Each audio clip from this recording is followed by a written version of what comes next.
One question that bothers researchers, or new researchers rather, all the time is if they should begin the research journey or not.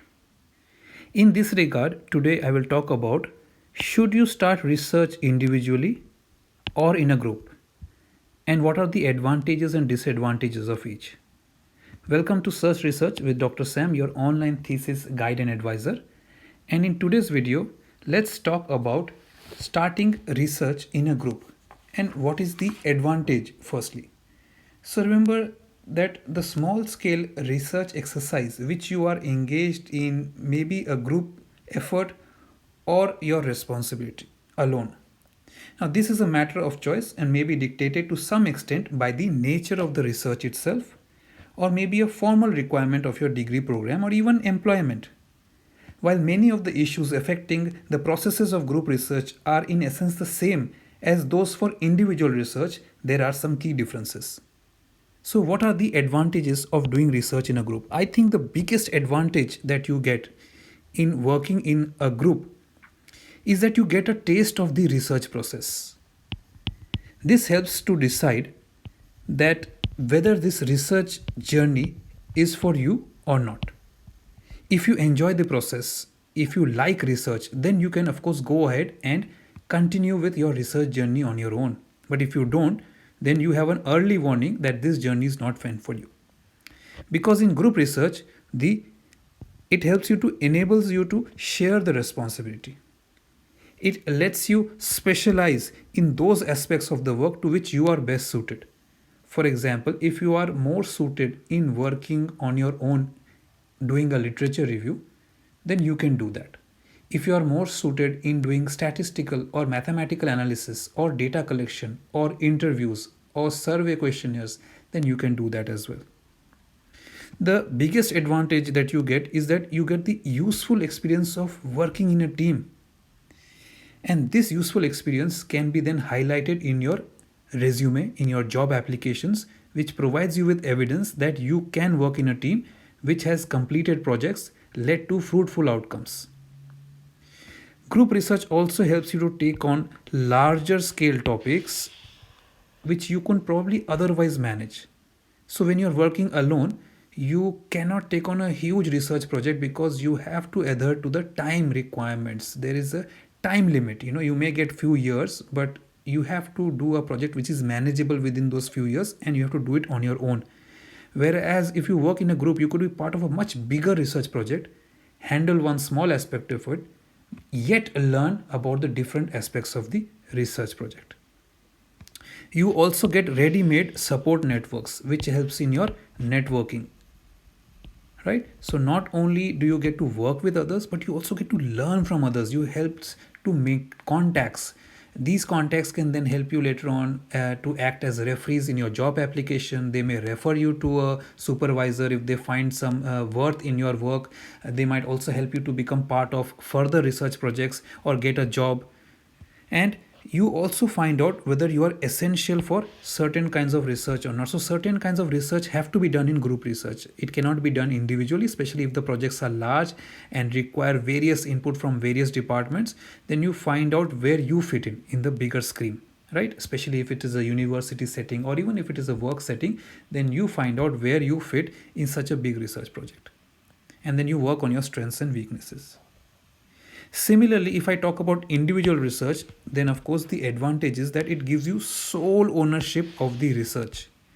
The problem with sole ownership of the research is that you are also wholly responsible for progress and success.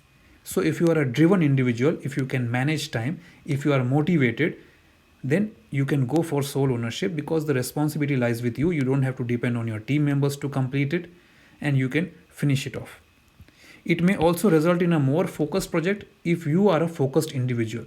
Like I said, time management, staying motivated, being persistent, being resilient, staying in your course all the time, keeping only one focus in your mind, and the focus is completion of a research project, then that is a good project for you. Individual research is what is required for you.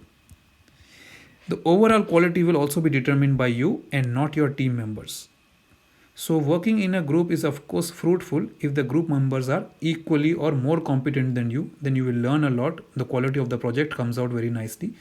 But if you are working with incompetent people, people who are not as driven as you are, then the overall quality of the research project done as a group is suffered as well. However, if you are someone who assures quality in the project, then the overall quality will be determined by you, especially if it is a high quality project. However, all elements of the research project will be completed by you. So when I say all elements, that means your lit review, your data collection, right? Data analysis and write up of the final report is all completed by you. Nobody is there to help you. So you have to work on all these skills and make sure that you are good at it. Otherwise, you should get advice, So that is what with individual research. However, you can still go on. So, like many aspects of researching, your choice of whether to do individual or group research should be informed by your awareness of yourself. What are you comfortable with? What are your strengths, weaknesses, preferences, hates? Are you better accommodated within a support network of a group, or would you be better advised to work largely on your own? If you are involved in a small scale group research activity, much depends, of course, on the size and the composition of the group undertaking the research and on the existing power relationships among these people. Unless you are all of much the same age, same kind of background, similar motivation, similar wavelengths, you need to work out ways of resolving differences and conflicts, planning ahead, implementing the research project.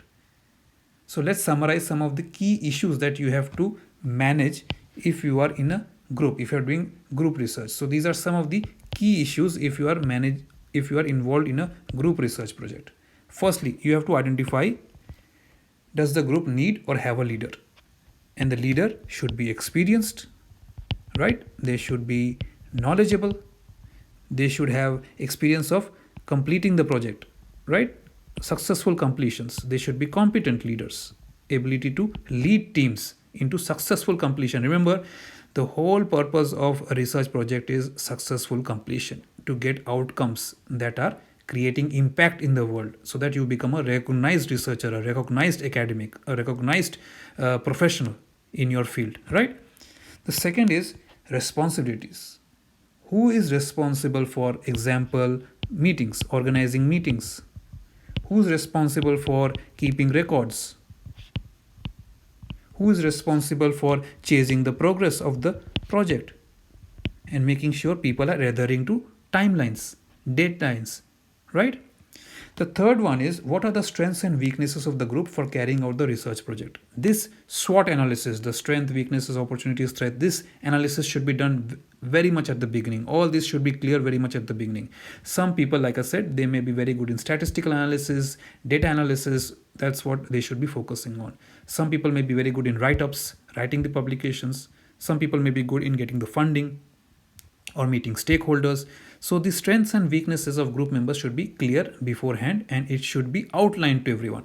So the next point is, how are the different roles and tasks required for the successful completion of the research project shared among the group? All right, are they shared equally? Is everybody working to their strength? Is everybody happy with their role? Is it clearly outlined at the very beginning?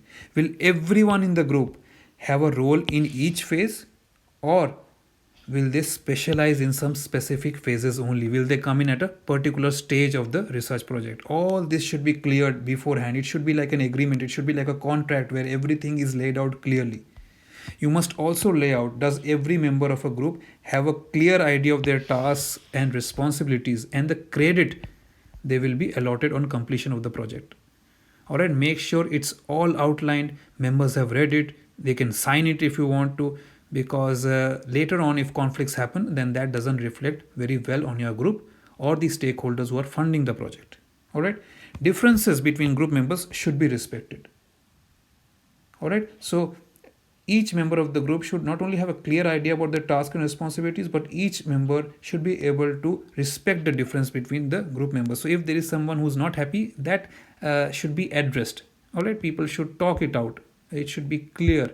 No one should be disrespected just because of their position or their inexperience. So that should be very clear as well. Then, are there individuals or subgroups within the group who are not happy with the task or organization of the group?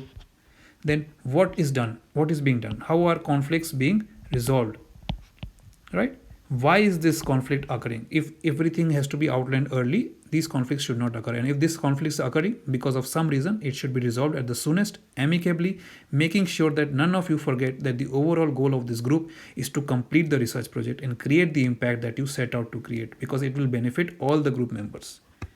You also have to deal with some emotional issues every now and then, because research, if any of you have been part of any research project, you will know that doing research itself is quite daunting, it's quite overwhelming. People, sometimes it's a lonely journey, sometimes the thoughts are not flowing, work is not going as per plan, so people may react emotionally. So maybe you might have somebody who can counsel. All right, so a counselor, you can also spell it like that, I think so. Counselor who can counsel the group members, who can talk to the group members, keep everybody on track, make sure these emotional issues are being dealt with on time, so that the project outcomes do not get delayed. Finally, you have to realize or decide whether the results of the research be reported on or written up individually or in a group, whether there are some research publications, right, that is going to come out of it, whether there is a thesis coming out of it, whether there are magazines articles coming out of it, any media releases. So when all these things happen, then it should be very clear as to who gets the credit, what is the sequence of authorship, who is taking the responsibility of writing these publications, proofreading the publications, editing the publications, making sure they are up to the standard of the scientific journal or the conference or any other place where you are getting it published. So these are some of the issues that you have to be very clear with. My advice to you is, I have been part of some research projects. My advice to you is that at the very beginning, all these issues should be cleared out. It should be outlined. It should be communicated to the members, so that everybody is very clear on their roles, responsibilities, duties, and the award they will be receiving at the end of the project. Remember, your goal is to complete the research project, whether you do it individually or whether you do it as a group. So this was my advice to you. If you are unsure about starting research, my advice to you would be, try to be part of a research project and see how it all works, whether research is for you or not, whether you are happy doing research. Otherwise, you can then decide whether you want to pursue individual research or you want to stick with group research or not do research at all. So thank you for watching this video, guys, and I will see you soon with my next video. Let me know in the comment section if there is any specific topic you want me to address, and I will be happy to discuss it with you.